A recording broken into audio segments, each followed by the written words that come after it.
Kehilangan kapal tangki MT VR Harmony disyaki didalangi orang dalam.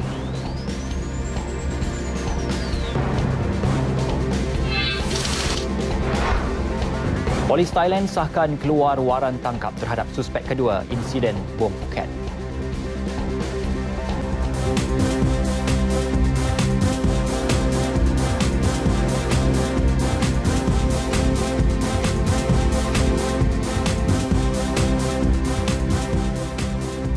Assalamualaikum dan salam sejahtera. Saya Ismail Adnan. Ini N5 edisi Rabu 17 Ogos 2016. Selain laporan berita dari RTM Angkasa Puri, kita juga akan melintas langsung ke negeri-negeri. Bermula dengan Sarawak bersama Damia Cassandra Manja, kemudian ke Sabah bersama Emran Azmi Rosli. Selepas itu, laporan berita negeri-negeri diteruskan ke Pahang bersama Jasmi Faisal Muda. Dan akhir sekali di Pulau Pinang bersama Sharmila Rastam. Semuanya seketika nanti, teruskan bersama N5.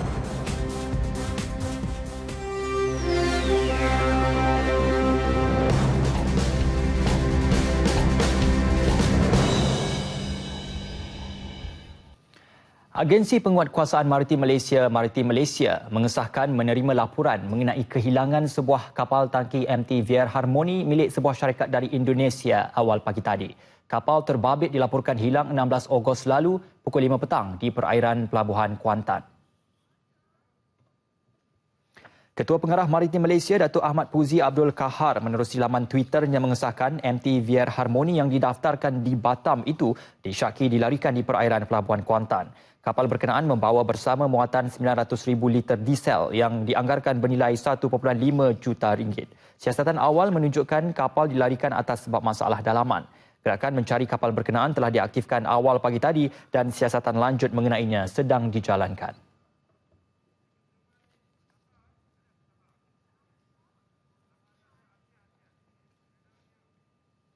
ASEAN harus membuat keputusan sama ada terdapat keperluan untuk melancarkan serangan ketenteraan terhadap kumpulan pengganas Abu Sayyaf dan Daesh. Ini memandangkan ancaman kumpulan berkenaan bukan hanya terhadap Malaysia, malah ia bergerak ke mana-mana sahaja dari Thailand ke Singapura.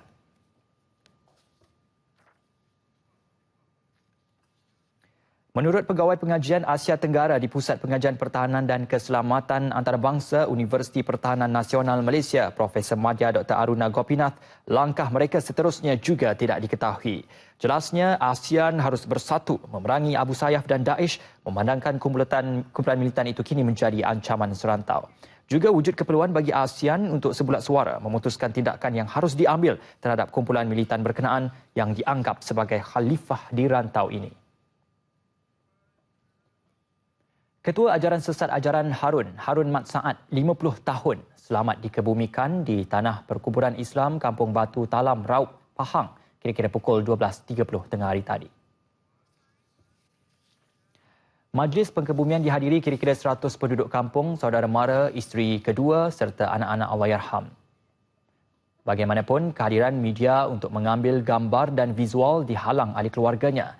Sebelum itu, urusan jenazah Harun telah disempurnakan Hospital Tengku Ampuan Afzan HTAA sebelum dibawa ke Tanah Perkuburan. Harun disahkan meninggal dunia di HTTA pukul 5.15 petang semalam ketika menjalani pemeriksaan kesihatan bagi keupayaannya memberi keterangan membela diri di Mahkamah Tinggi Kuantan 22 Ogos ini. Difahamkan ketua ajaran sesat itu pernah dimasukkan ke HTAA pada 2013 selepas mengalami simptom angin ahmar ketika dalam tahanan reman di lokap Ibu Pejabat Polis Daerah Kuantan.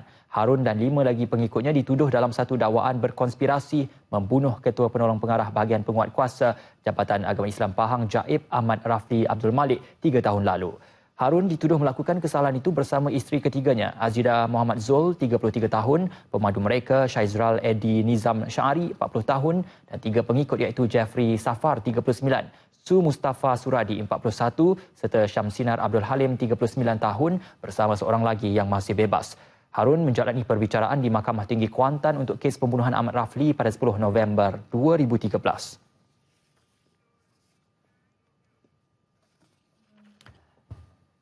Lintas langsung dari Sarawak hari ini, kita akan bersama dengan Damia Cassandra Manja. Damia, apa yang boleh dikongsikan hari ini? Silakan. Baik, terima kasih Ismail di Angkasa Puri. Assalamualaikum dan salam sehati sejiwa. Polis Sarawak masih menunggu kebenaran daripada keluarga Matthew Peter Carrara, seorang pelancong daripada United Kingdom yang dilaporkan mati mengejut di Taman Negara Bako, Kuching lepas sebelum membuat sebarang benda siasat. Menurut Ketua Polis Daerah Kuching, ACP Abang Ahmad Abang Julai yang dihubungi pemberita RTM memberitahu keluarga mangsa dijangka tiba di Kuching pada hari ini. Katanya bedah siasat ini perlu bagi mengetahui punca sebenar kematian Matthew. Pada Ahad lepas, Matthew dilaporkan mati selepas ditemui orang awam di Taman Negara Bako dalam keadaan lemah. Mangsa disahkan meninggal dunia sekitar pukul 5.30 petang. Perjanjian Perkongsian Trans-Pasifik TPPA serta Komuniti Ekonomi ASEAN AEC akan membuka pasaran yang lebih luas serta peluang tambahan kepada perusahaan kecil dan sederhana PKS di negara ini untuk berkembang. Menurut Ketua Bahagian Pembangunan Kewangan Malaysian Industrial Development Finance Berhad, MIDEF, Azizi Mustafa, ini berikutan kedua-dua entiti itu memberi akses terbaik kepada pasaran dunia. Ini lebih-lebih lagi dengan penyertaan kuasa ekonomi dunia terbesar seperti Amerika Syarikat dan China. Justru beliau berharap masyarakat di negeri ini khususnya mengambil peluang dengan berkecimpung lebih aktif dalam bidang perniagaan maupun usahawan. Beliau berucap demikian pada sesi sembang ekonomi bersama MIDEF di Kuching.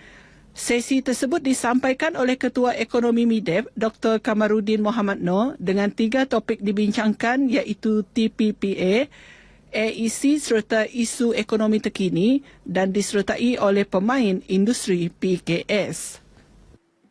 Kira-kira 5,000 peserta dan pengunjung dijangka akan membanjiri Kompleks Sukan Sri Aman bagi sambutan Hari Kebangsaan Peringkat Negeri Sarawak pada 31 Ogos ini. Jumlah tersebut termasuk 53 pasukan yang akan mengambil bahagian dalam acara perbarisan selain pelajar sekolah yang terlibat dalam persembahan padang. Yang di-Pertuan Negeri Sarawak Tun Pen Sri Abdul Taib Mahmud serta isteri Tuh Puan Datuk Patinggi Ragat Kurdi Taib dijadual hadir pada sambutan itu nanti selain Ketua Menteri Datuk Patinggi Tan Sri Adenan Satem dan Menteri-Menteri Kabinet Negeri. Perkara ini dijelaskan Timbalan Ketua Menteri Datuk Ahmad Douglas Unggah Embas lepas mempengerusikan mesyuarat jawatan kuasa sambutan Hari Kebangsaan Peringkat Negeri Sarawak di Sri Aman. Datuk Ahmad Douglas menyeru orang ramai terutama penduduk sekitar bahagian Sri Aman untuk datang beramai-ramai bagi memeriahkan sambutan Hari Kebangsaan kali ini. It is very important that we show our patriotism because we are going through a very critical time in our development as we move toward 2020. After 53 years of us Sarawak dalam Malaysia, I think this is a time for us to show that we are a loyal Malaysian and prepared to contribute to the development of this country. Beliau turut menggesa orang awam mengibarkan jalur gemilang yang menandakan semangat patriotisme dalam perjuangkan kemakmuran negara. Dewan Bandaraya Kuching Utara DBKU tidak ketinggalan dalam usaha menyemarakkan kempen kibar jalur gemilang. Datuk Bandar Kuching Utara, Datuk Abang Abdul Wahab Abang Julai berkata, kempen bertujuan menerapkan semangat cintakan negara dalam kalangan warga kerja DBKU. Selain itu, ia juga salah satu inisiatif bagi memperingati jasa wira-wira negara yang telah terkorban dalam memperjuangkan kemerdekaan tanah air. Sebab itulah kita mendapat kemerdekaan, kita mendapat aman damai sekarang. Dan kemerdekaan ini bukanlah datang secara bergolek, tapi adalah disebabkan pengorbanan mereka-mereka yang telah dahulu daripada kita. Dalam pada itu, beliau turut menyeru warga kota bersama-sama memeriahkan premis-premis perniagaan sekitar kawasan kampung selain di jabatan-jabatan serta institusi pendidikan dengan kibaran jalur gemilang. Beliau memberitahu pemberita selepas pelancaran kempen kibar jalur gemilang di DBKU Bukit Siok. Pada majlis tersebut turut diadakan gimik pelancaran Bulan Kebangsaan, upacara menaikkan bendera jalur gemilang, nyanyian lagu patriotik dan meletakkan bendera kebangsaan di kenderaan kaki tangan DBKU sebagai simbolik pelancaran. Rombongan Kementerian Perdagangan Dalam Negeri, Koperasi dan Kepenggunaan KPDNKK hari ini mengadakan kunjungan hormat terhadap Menteri Pembangunan Perindustrian, Perdagangan dan Pelaburan MITI, Datuk Amar Awang Tengah Ali Hassan di Petrajaya, Kuching. Rombongan termasuk agensi-agensi di bawah KPDNKK itu diketuai oleh Timbalan Menterinya, Datuk Henry Sung Agong yang juga Ahli Parlimen Lawas. Turut mengiringi beliau Pengarah Pejabat PDNKK Negeri, Datuk Stanley Tan dan Pengarah Perbadanan Harta Intelek Malaysia, My Aipo, Vincent Lejau. Kunjungan tersebut adalah yang pertama sejak Datuk Henry dilantik memegang jawatan Timbalan Menteri KPDNKK. Turut hadir Menteri Muda Perancangan Sumber dan Alam Sekitar, Datuk Narodin Majais dan Menteri Muda Maiti, Datuk Julaihi Narawi. Usaha menyemarakkan semangat patriotisme perlu dilakukan setiap masa dan berterusan. Ahli Dewan Undangan Negeri Adun Tupong Fazruddin Abdul Rahman berkata semangat patriotisme perlu dipupuk dari peringkat akar umbi dengan menerapkan kefahaman mengenai sejarah selain menganjurkan pelbagai aktiviti. Ke arah itu, komuniti Satu Malaysia harus memainkan peranan tersebut bagi memastikan masyarakat mendapat maklumat yang tepat dan gambaran yang betul mengenai perjuangan pemerintahan terdahulu dalam menuntut kemerdekaan. Jelasnya, rakyat hari ini perlu berasa bertuah kerana dapat menikmati suasana kehidupan yang aman, harmoni dan makmur berbanding dahulu. Fazruddin berucap pada program Merdeka at Community sempena kempen Kibal Jalur Gemilang dan Malam K1M Ku Hebat di Kuching, anjuran bersama Jabatan Penerangan Bahagian Kuching, Samarahan dan Serian dan K1M Bahagian Kuching. Tambahnya, dengan ledakan teknologi maklumat seperti media sosial dan dunia globalisasi, semangat patriotisme yang tinggi dan kental perlu meskipun negara telah mencapai kemerdekaan lebih daripada setengah abad. Fungsi Persatuan Ibu Bapa dan Guru PIBG dapat dilaksanakan dengan baik sekiranya mendapat kerjasama semua pihak. Menteri Muda Pengangkutan Darat dan Udara dan Keselamatan Datuk Lee Kim Chin berkata PIBG adalah platform terbaik bagi ibu bapa dan guru berinteraksi secara bersemuka untuk berkongsi dan bertukar pendapat serta maklumat mengenai kemajuan dan prestasi akademik pelajar serta perkara-perkara berkaitan disiplin pelajar. Beliau berkata demikian pada Majlis Sekalung Budi Sejambak Kasih sempena meraihkan persaraan Guru Besar Sekolah Kebangsaan Senadin Wilfred Mac di Miri. Cikgu Wilfred yang berkhidmat selama 39 tahun dalam bidang pendidikan itu telah bertugas di beberapa buah sekolah termasuk pernah bertugas di Pejabat Pendidikan Daerah Subis. Dalam pada itu, Ahli Dewan Undangan Negeri Telang Usan Dennis Ngau yang turut hadir pada majlis tersebut turut mengumumkan peruntukan berjumlah RM10,000 kepada PIBG SK Senadin bagi menjalankan aktiviti. Baik saudara, setakat ini dahulu sumbangan berita dari Sarawak untuk lintas langsung L5 petang ini. Dan untuk berita seterusnya kita bersama Ismail di Angkasa Puri. Silakan.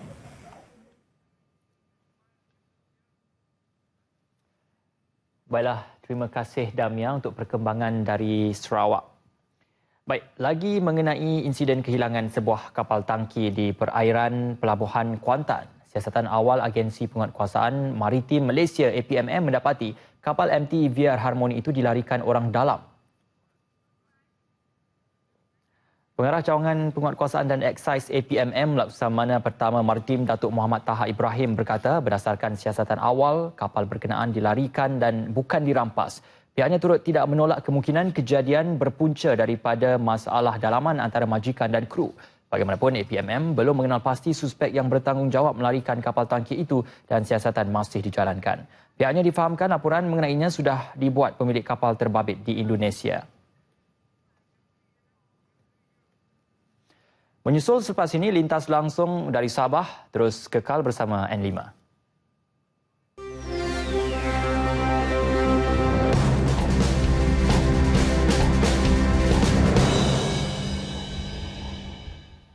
Baiklah saudara, untuk lintas langsung dari Sabah, kami bawakan antara lain, semua jemaah haji diingatkan tidak terlibat sebarang demonstrasi di Tanah Suci dan Konsulat Jeneral Indonesia di Sabah mohon tambah kuantiti sekolah Republik itu.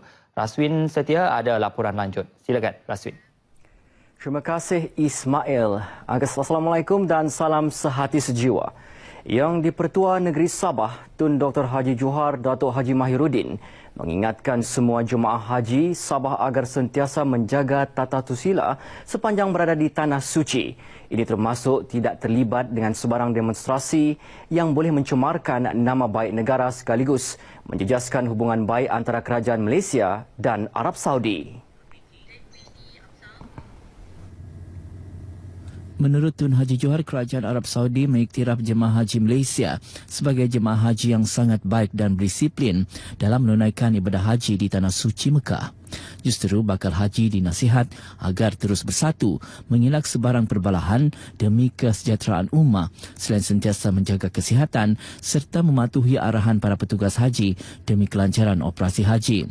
Tun Haji Johar menyatakan perkara ini dalam perutusan sempena Majlis Keberangkatan Jemaah Haji Negeri Sabah di Kota Kinabalu.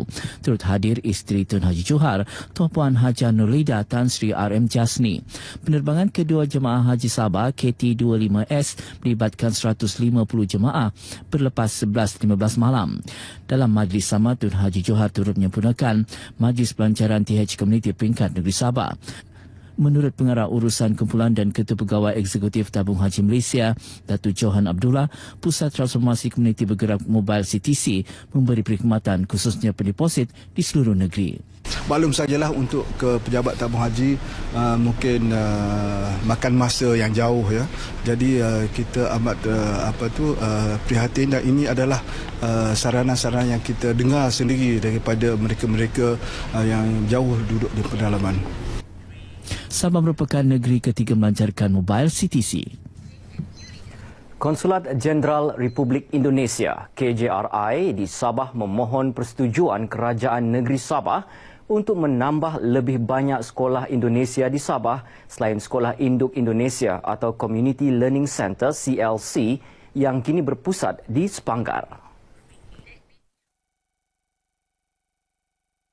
Konsul Jenderal Republik Indonesia di Sabah, Bapa Ahmad Dayah Handasa Irfan menjelaskan, langkah itu bukan sahaja demi masa depan kanak-kanak Indonesia di negeri ini, malah mencegah permasalahan sosial sekiranya tidak diberi pendidikan. Kami, pemerintah Indonesia sudah membuat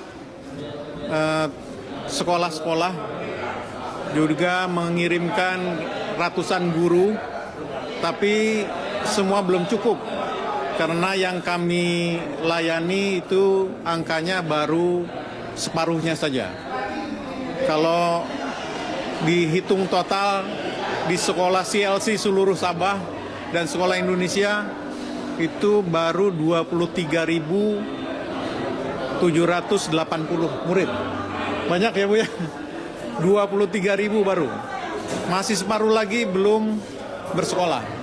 Ketika ini terdapat 213 sekolah Indonesia di seluruh Sabah berbanding 50,000 kanak-kanak warga Indonesia di Sabah yang layak bersekolah. Bapa Ahmad bercakap dalam sidang media selepas melancarkan sambutan Hari Kemerdekaan ke-71 Republik Indonesia di Kota Kinabalu. Sementara itu, acara serupa turut diadakan di kediaman Wakil Konsul, Konsulat Republik Indonesia di Tawau, melibatkan pelbagai pengisian termasuk penyampaian Wakil Konsul, Konsulat Republik Indonesia Tawau, Bapak Abdul Fattah Zainal. Ketika ini terdapat 500,000 warga Indonesia yang bekerja dalam pelbagai bidang di Sabah. Masyarakat khususnya di daerah Tawau kini lebih mudah berurusan dengan Majlis Perbandaran Tawau MPT yang menyediakan sebuah mesin kios bayaran di Pusat Transformasi Bandar UTC Tawau. Kios yang beroperasi dari 8 pagi hingga 9 malam setiap hari mengikut waktu operasi UTC Tawau, antara lain menyediakan perkhidmatan pembayaran cukai pintu, pembaharuan lesen berniaga dan pembayaran lesen berjajah di pasar. Presiden MPT Ali Jus Sipil berkata kios berkenaan membolehkan orang ramai menyelesaikan urusan pembayaran dengan MPT tanpa perlu beratur menunggu nombor giliran di kaunter pembayaran. Dalam kenyataan media di Tawau, katanya mesin ini mempunyai arahan ringkas, cepat dan mudah serta boleh mengeluarkan resit sebagai bukti pembayaran. MPT juga akan memasang sebuah mesin kios seumpama itu di pejabat MPT yang akan berfungsi 24 jam. Kemudahan kios seumpama merupakan yang kedua selepas Majlis Perbandaran Sandakan. Hampir kesemua atlet lelaki dan wanita dari Sekolah Sukan Malaysia Sabah SSMS berjaya mengukir nama dalam pelbagai jenis sukan di peringkat antarabangsa tahun ini. Pencapaian itu sekaligus memperlihatkan matlamat sekolah tersebut dalam melahirkan atlet cemerlang dalam akademik dan sukan tercapai. Walaupun baru ditubuhkan 4 tahun lalu, SSMS berjaya melahirkan ramai atlet cemerlang dalam 5 sukan yang ditawarkan, iaitu hoki, terjun, renang, bola sepak wanita dan olahraga. Ini dibuktikan menerusi penyertaan atlet SSMS dalam sukan hoki kejohanan Tri Nation di Jerman, OCBC Diving di Singapura, Sea Dragon Swim Fest Championship, kejohanan bola sepak Genesis 2016 di Jepun dan kejohanan dalam sukan renang di Samuk Games di Chonburi, Thailand. Ketika berucap merasmikan Majlis Apresiasi Atlet Murid Cemerlang 2015 di Politeknik Kota Kinabalu, Pengarah Bahagian Sukan Kementerian Pendidikan, Dr. Mehander Singh, anak lelaki Nahar Singh berkata, para atlet murid selaku pewaris kepimpinan negara perlu bijak membuat perancangan dan hala tuju akademik, sukan dan kerjaya pada masa akan datang. Sementara itu, Pengetua SSMS, Haji Muhammad Darwis Haji Koli menasihatkan para atlet berusaha lebih gigi untuk meningkatkan pencapaian sukan dan akademik dalam menaikkan martabat SSMS ke persadah antarabangsa. Majlis turut menyaksikan penyampaian anugerah olahragawan dan olahragawati terbaik serta anugerah pendidikan. Sekian paparan berita dari Sabah petang ini. Teruskan bersama Ismail di Angkasa Puri. Silakan. Baiklah, terima kasih Raswin untuk perkembangan dan laporan berita dari Sabah sebentar tadi. Kita beralih ke berita seterusnya. Seorang wanita mendakwa abangnya yang merupakan seorang banduan dipukul sehingga mendatangkan kecederaan parah di penjara Pangkalan Cepa Rabu lalu. Nur Syamira Muhammad memberitahu keluarganya dihubungi Balai Polis Ketereh pada 15 Ogos memaklumkan abangnya dimasukkan ke Hospital Raja Perempuan Zainab II HRPZ 2 Kota Baru kerana dikatakan mengalami masalah sakit perut. Bagaimanapun, doktor memaklumkan abangnya perlu menjalani pembedahan segera berikutan usus dalaman yang sudah rosak dan meminta keluarga menandatangani borang kebenaran pembedahan. Mengesyaki kecederaan itu berpunca akibat dipukul teruk di penjara, dia yang kesal atas apa yang berlaku membuat laporan polis.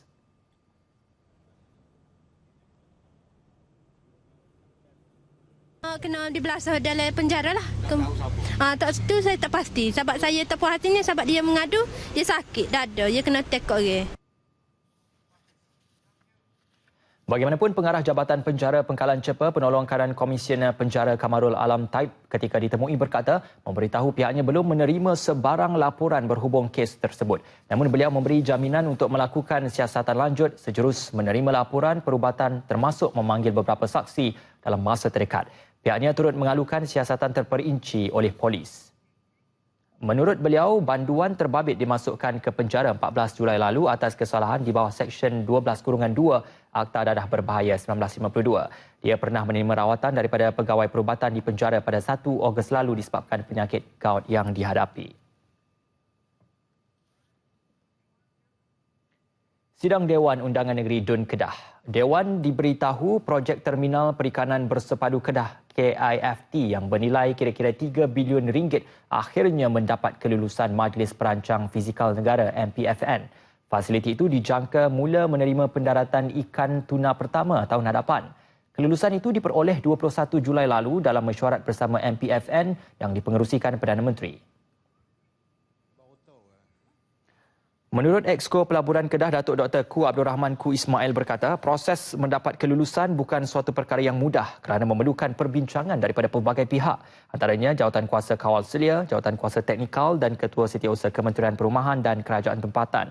Kerajaan negeri sangat komited dalam merealisasikan projek tersebut yang dijangka mampu memberi 3,000 peluang pekerjaan dalam jangka pendek dan 10,000 peluang pekerjaan selepas 10 tahun.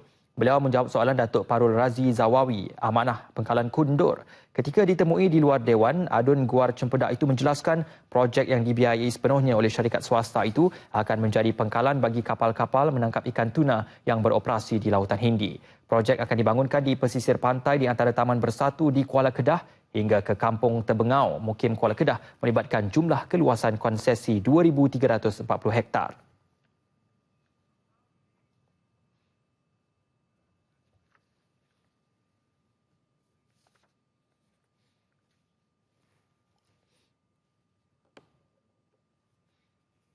Pelaburan dia tak termasuk kos kapal.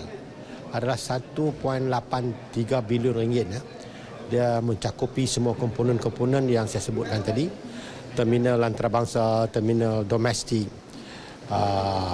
kilang-kilang industri hidiran dan sebagainya.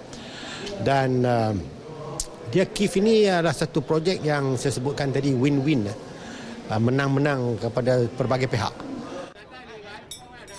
KIFT merupakan kerjasama antara Kerajaan Negeri Kedah dengan sebuah syarikat Cina Lu Haifeng Limited berpangkalan di Jingdao untuk membina pelbagai kemudahan penangkapan dan pemprosesan ikan tuna. Antara kemudahan yang bakal dibina termasuk Taman Industri Makanan Laut, kemudahan sejuk beku dengan suhu sehingga 60 darjah Celsius dan pusat lelongan ikan tuna seperti yang terdapat di Pasar Tsukiji, Tokyo.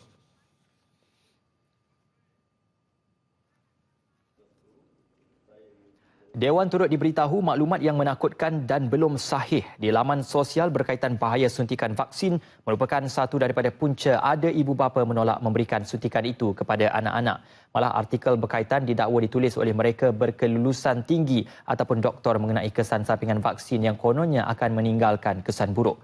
Exco Kesihatan Kedah Datuk Dr. Leong Yong Kong berkata, setakat ini tiada dasar yang mewajibkan suntikan vaksin memandangkan sudah banyak dasar-dasar sedia ada seperti di sekolah dan klinik yang memberikan suntikan vaksin berkenaan. Adun gurun itu menjawab soalan adun Jeneri Mazir Abdul Hamid. Faktor lain yang turut menyumbang masalah itu ialah keraguan ibu bapa terhadap status halal vaksin dan keluarga miskin dan naif. Sehingga kini 8 kes difteria dicatatkan melibatkan 2 kematian daripada satu keluarga. Jumlah itu menunjukkan peningkatan berbanding 1 kes pada 2014 dan 2 kes pada tahun lalu.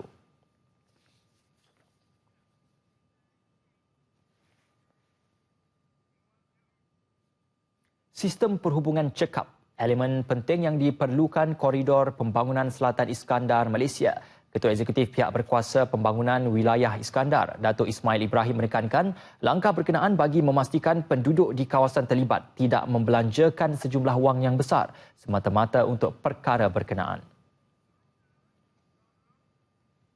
What do we mean by transportation system here is that we need to ensure that household would focus more on having their first home rather than spending the greater part of their disposable income on transport. So we need to address in terms of priority. If we don't deal with public transport in a particular location or region, then the typical household would spend more than 1/3 of their income on transportation. Because they have to buy a car, they have to pay for the loan, and so on. Before you know it, half of their income goes to transport. Wilayah pembangunan berkenaan bukan hanya tertumpu kepada pasaran tempatan semata-mata, tetapi juga di kalangan 10 negara ASEAN. Iskandar, Malaysia turut memberi tumpuan dalam memastikan faedah pembangunannya dinikmati penduduk sekitar. Datuk Ismail berkata demikian dalam sesi perbincangan hubungan strategik antara kawasan bandar dan luar bandar yang diadakan sempena persidangan antarabangsa strategi Lautan Biru di Putrajaya. Baiklah, lintas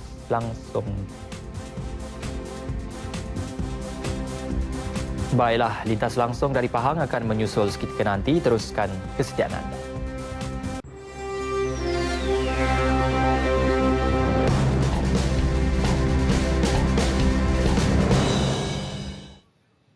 Lintas langsung dari Pahang hari ini antara lain mengenai kejayaan UTC Pahang yang dinobat sebagai penerima anugerah kecemerlangan dan kreativiti 4 pelajar membangun gazebo menggunakan kayu terbiar. Jasmi Faisal Muda ada butirannya. Silakan Jasmi. Terima kasih rakan penyampai Ismail Adnan di Angkasa Puri. Saudara Pusat Transformasi Bandar UTC Pahang berjaya merangkul anugerah kecemerlangan UTC Malaysia 2016 baru-baru ini. Satu lagi bukti kejayaan pihak pengurusan mempertingkat kualiti dan kecekapan perkhidmatan kepada rakyat. Untuk tahun lalu saja UTC Pahang merekodkan 4.1 juta pengunjung yang menggunakan fasiliti dan khidmat 50 agensi kerajaan dan swasta.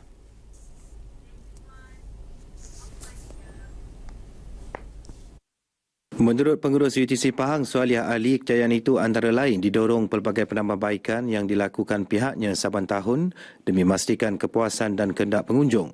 Selain lokasi strategik, penambahan parkir kereta dengan bayaran hanya RM1 sejam turut menjadi penyebab kehadiran pengunjung meningkat. Sebenarnya pada ketika ini kita menerima ekspektasi pelanggan yang sangat tinggi. Pengunjung datang ke sini, mereka menghendaki perkhidmatan yang terbaik. Maksudnya perkhidmatan terutama di agensi-agensi kerajaan dan swasta, mereka inginkan perkhidmatan yang pantas, cepat, berkesan. Itu yang diinginkanlah, dan kami cuba memastikan bahawa semua perkhidmatan yang diberikan ini menepati kehendak pelanggan. UTC yang beroperasi seawal 8.30 pagi hingga 10 malam setiap hari itu turut menyedia perkhidmatan dan kemudahan lain untuk kegunaan dan tempahan orang awam. Antaranya bilik mesyuarat, gelanggang futsal dan gym selain tempat jualan serta perkhidmatan berkaitan. Selain pejabat pengurusan UTC sendiri, Jabatan Pengangkutan Jalan JPJ, Tabung Haji dan Pengurusan Air Paip Berhad Paip serta Tenaga Nasional Berhad TNB antara agensi yang menjadi tumpuan pengunjung. Tempat dia strategik, lepas tu dia dalam bandar, teksi semua ada, jadi orang di kampung ke mana ke, dia datang sini nak balik pun senang, rapid pun dekat. Itulah.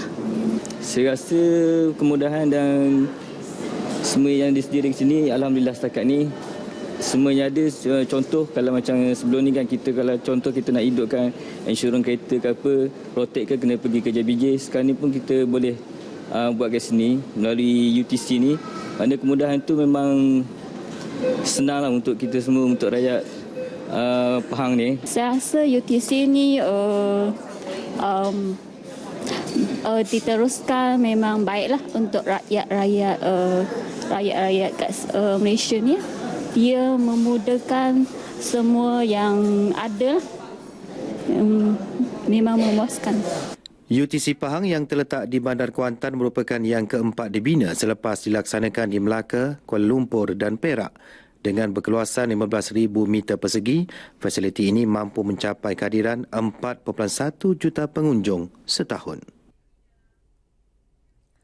Pelancaran Bulan Kemerdekaan dan Kibar Jalur Gemilang peringkat negeri Pahang akan diadakan Sabtu ini. Pelancaran akan dilakukan Menteri Besar Datuk Seri Diraja Adnan Yaakob di Dewan Orang Ramai Gambang, Kuantan.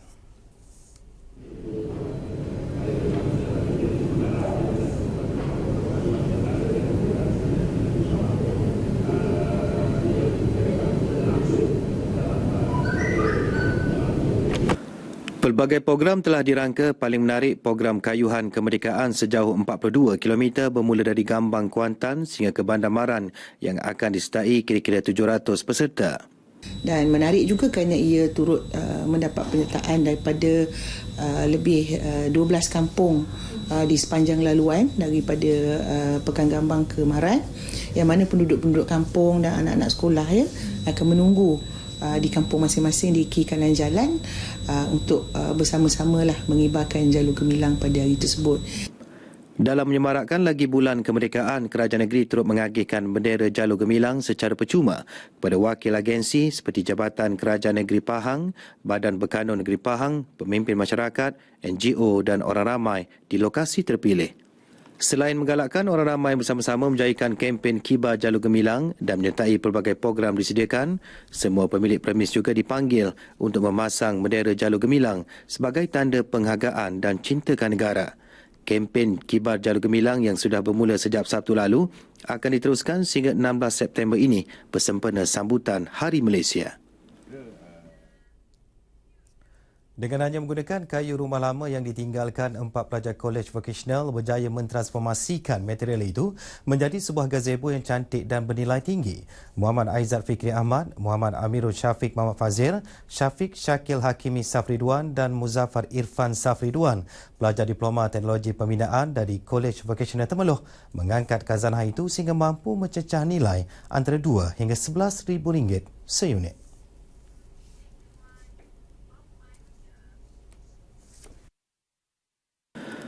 Muhammad Aizat Fikri yang ditemui pada majlis perasmian Minggu Terbuka Aspirasi Korporat Kolej berkenaan memberitahu seunit gazebo mampu disiapkan dalam tempoh seminggu. Itu hasil gabungan antara gazebo dan pergola. So kita boleh nampak sini ada gabungan 3 dalam 1. Ada bangku, ada gazebo dan ada juga buaian. So kita produk ni kita memang College Vocational Temerloh memang terkenal dengan produk gazebo dan pergola. Dan kayu yang kita gunakan adalah sepatutnya daripada cengal. Kenapa kita gunakan cengal? Sebab orang tahu kalau kayu cengal mesti berkualiti. So kita nak kalau macam orang kata daripada KV Temerloh memang guna cengal, pergola dia memang berkualiti. So kita nak macam tu. Maknanya dia macam jadi identiti kita lah. Orang kata kalau kita pergi sini semua dah kenal lah. Alhamdulillah pun kita setakat ni dah pergi sampai Johor, Terengganu semua kita dah ambil order, kita dah pergi hantar lah. Dan kalau kita punya lagi satu, kita punya keistimewaan, kita punya desainnya sentiasa berubah dan kita tidak patternkan seperti dari kilang. Kita punya produk memang bukan seperti kilang, di mana semuanya sama. Dia akan berubah-ubah ikut kehendak pelanggan, sizing, harga pun kita boleh runding. Semuanya based on customer. Okey, kalau yang kat belakang ni antara yang paling baru produk kita, yang paling unik kita harga dia RM11,000. Minggu Aspirasi yang dianjurkan College Vocational Temerloh merupakan platform pendedahan kepada pelajar mengenai reka cipta dan inovasi sebagai persediaan memasuki bidang kemahiran selepas bergraduasi. Antaranya ialah pertandingan KV Skill, pertandingan reka cipta dan inovasi, pertandingan usahawan muda dan juga pameran-pameran dari agensi-agensi luar bagi mendedahkan pelajar dengan dunia luar di bidang kemahiran. Dan hasil jualan produk yang dihasilkan akan dibagikan kepada koperasi College Vocational berkenaan untuk dimanfaatkan warga kolej. Sekian dulu berkisan dari Pahang. Laporan seterusnya kembali kepada Ismail di Angkasa Puri. Silakan. Terima kasih Jasmine untuk perkongsian dari Pahang. Baiklah, seterusnya. Peratusan wanita dalam membuat dasar negara akan dapat ditingkatkan pada masa akan datang melalui pelaksanaan inisiatif Strategi Lautan Biru Kebangsaan NBOS. Jelas Ketua Setiausaha Kementerian Pendidikan Tinggi Tan Sri Dr. Nurul Ainur Muhammad Noor. Agenda wanita dalam inisiatif NBOS berupaya memacu potensi yang dimiliki golongan tersebut dalam membangunkan negara. Tentu sekali melalui NBOS ini, angka wanita dalam membuat keputusan akan bertambah. Sebabnya sekarang ni kita menggunakan kolaborasi di antara kementerian. Secara tak langsung bila semua kementerian bersama untuk menangani atau overcome challenges oleh wanita-wanita ini, maka wanita itu akan bertambah kuat lagi. Melalui kerjasama yang dijalinkan melalui pelaksanaan inisiatif NBOS, agenda wanita di setiap kementerian akan dapat diperkasakan. Kerajaan memberi perhatian khusus kepada kaum wanita di negara ini dan atas faktor tersebut, agenda mereka mendapat tempat dalam inisiatif NBOS dan yang diperkenalkan sebelum ini.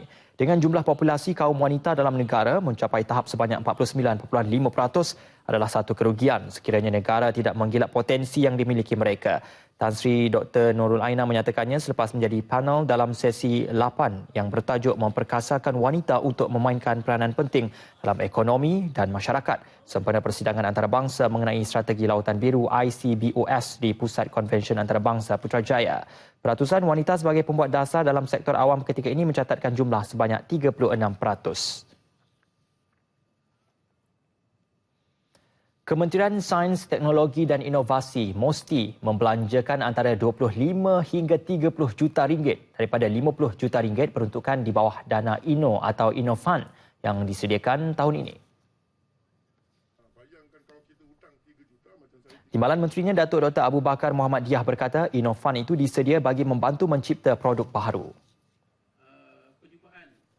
Sebenarnya kita dah belanja dekat 25 juta ke 30 juta. Kita dah belanja. Tapi sekarang ni kita ada banyak backlog. Banyak lagi permohonan yang akan InsyaAllah duit tu akan habis. Duit tu akan habis. Permohonan sekarang ni kita dah tutup sementara. Beliau berkata demikian selepas Majlis Penyerahan Geran Komuniti Inovatif Fund CIF kepada Politeknik Merlimau. Katanya permohonan bagi Innofund itu mendapat sambutan menggalakkan dengan 500 permohonan diterima MOSTI setiap tahun. 85% daripadanya diluluskan. Baiklah saudara, lintas langsung dari Pulau Pinang akan menyusul seketika nanti. Teruskan kesetiaan anda.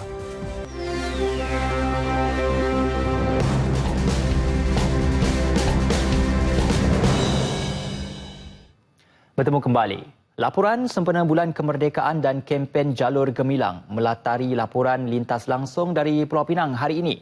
Sharmila Rastam nampaknya sudah bersedia dengan laporan penuh. Silakan Sharmila. Terima kasih rakan penyampai Ismail di Angkasa Puri. Assalamualaikum dan salam sejahtera. Menjelang sambutan kemerdekaan 31 Ogos, meski telah lama meninggalkan kerjaya masing-masing, ternyata pengalaman bertempur dan melihat sendiri kekejaman komunis terhadap rakyat negara ini masih segar dalam ingatan para prajurit negara. Menjadi komando pada tahun 1970-an menuntut semangat juang yang tinggi dalam diri agar tidak mudah menyerah kalah menentang musuh. Berikutan keputusan kerajaan untuk melancarkan serangan balas ke atas kubu kuat komunis di Gubir pada tahun 1976, beberapa rakannya telah terbunuh. Lebih mengharukan, terdapat rakan prajuritnya yang ditahan komunis turut dihukum potong tangan. Kawan saya pada masa itu kami duduk dalam kem Gubir lah, tempat komunis punya kem, dan telah tawan lah. Lepas tu tentera daripada kawan saya datang daripada ni untuk bantuan ration kepada kami. Pada masa itu helikopter telah ditembak oleh komunis. Jatuh sebiji helikopter dan komando mati 5 orang dalam helikopter. Arifin mendapat latihan komando selama 6 bulan di Indonesia dan berpengalaman menggempur komunis dari tahun 1974 hingga 1976. Kehidupan aman masyarakat Malaysia hari ini sangat bermakna buat dirinya. Dalam menyemarak pelancaran Bulan Kebangsaan dan kempen Kibarkan Jalur Gemilang peringkat negeri Pulau Pinang 2016, 10 lokasi menjadi laluan konvoi kembara Merdeka Jalur Gemilang. Konvoi yang disertai lebih 60 motosikal dan 20 kereta pacuan 4 roda itu memulakan kembara dengan melibatkan 5 daerah: Barat Daya, Timur Laut, seberang Perai Selatan, seberang Perai Tengah dan seberang Perai Utara. Konvoi bermula dari Sekolah Menengah Kebangsaan Teluk Bahang seterusnya ke Masjid Daerah Barat Daya, kemudian menuju ke Permatang Damai Laut sebelum berakhir di JKKP Sungai Gelugur. Konvoi hari pertama anjuran Jabatan Penerangan Negeri ini menampilkan kelainan dengan mengadakan program ziarah kasih ke atas bekas komando negara dan askar Melayu yang berjasa kepada tanah air. Aktiviti lain konvoi, penyerahan bendera kepada Komuniti 1 Malaysia K1M, Rapid Penang, Penang Port serta beberapa premis perniagaan. Sambutan yang diberi masyarakat setempat sangat menggalakkan, tidak kira usia muda sehingga keluarga emas. Inisiatif diharapkan dapat menintik semangat patriotik dan kenegaraan kepada masyarakat untuk turut sama mengibarkan jalur gemilang sepanjang bulan kemerdekaan ini. Kita hari ini dan juga besok penuh dengan aktiviti kempen Kibarkan Jalur Gemilang, dan kita mengharapkan puluhan ribu masyarakat sepanjang perjalanan kita akan menyaksi apa yang telah kita lakukan. Semoga mereka akan mendapat tempisan semangat ke arah menyambut Hari Kebangsaan kita. Konvoi hari kedua berakhir di sekitar daerah seberang Perai Utara. Dalam pada itu, usaha menyemarakkan Bulan Kemerdekaan turut melibatkan pegawai dan anggota polis.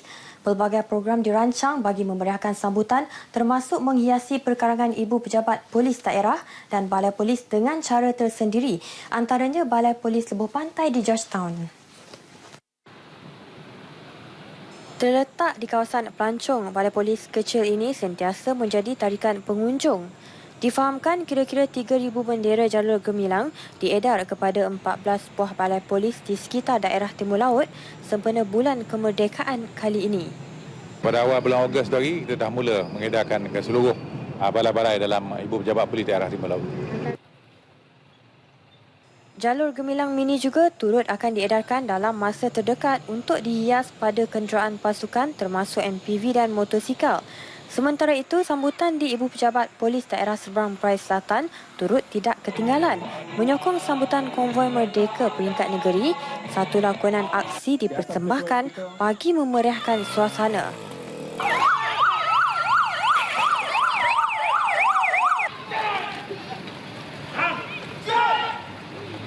Saya harap hubungan yang ini menggerakkan lagi lah perpaduan di antara pihak polis dengan semua jabatan-jabatan dan agensi-agensi yang lain. Semangat yang ditunjukkan oleh anggota keselamatan negara dalam kesibukan mereka menjaga keselamatan dan ketenteraman awam sesuatu yang harus kita banggakan. Bertujuan mengutamakan keselesaan jemaah melakukan ibadah, UMNO Permatang Pauh mengambil inisiatif menyerah 6 unit penghawa dingin kepada Masjid Tuan Haji Abdul Latif Permatang Pasir, Permatang Pauh. Bantuan membabitkan peruntukan kira-kira RM32,000. Sumbangan itu memberi manfaat kepada lebih 3,000 penduduk.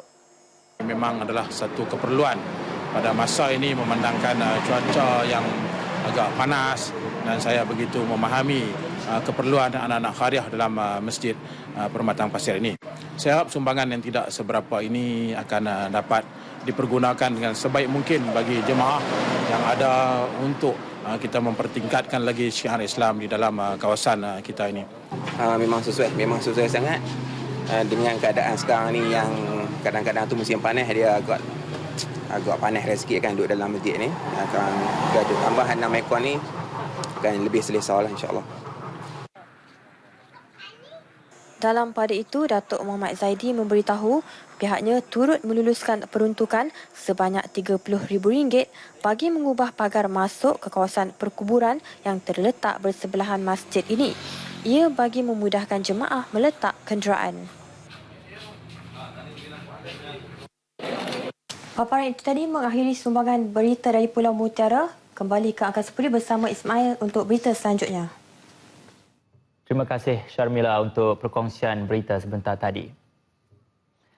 Dalam usaha menyemarakkan semangat kemerdekaan, Pertubuhan Keturunan Paduka Raja Cik Siti Wan Kembang dan masyarakat Tionghoa ambil inisiatif menganjurkan program Jejak Merdeka. Antara pengisian program jalur gemilang dan bantuan makanan kepada golongan kurang bernasib baik di seluruh negeri Perak.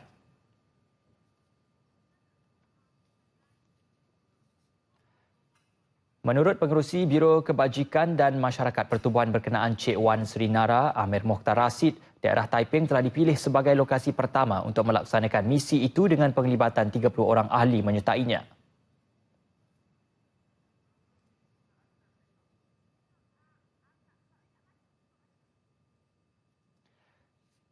Dalam pada itu, sejumlah hampir RM8,000 diperuntuk bagi melaksanakan program itu yang melibatkan pemberian bantuan makanan serta jalur gemilang kepada 4 keluarga miskin, sebuah rumah anak yatim dan sebuah rumah jagaan orang tua di Taiping.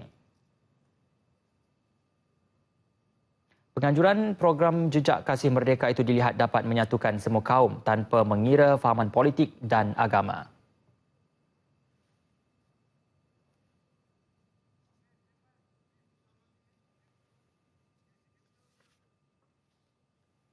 Seterusnya, bagi mengikuti laporan ramalan cuaca di seluruh negara, kita bersama pegawainya Atikah Maziah Mokhtar di Met Malaysia. Silakan Atikah.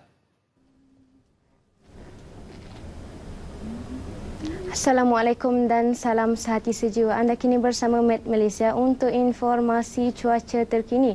Laporan cuaca pada petang ini dimulakan dengan melihat carta pergerakan angin.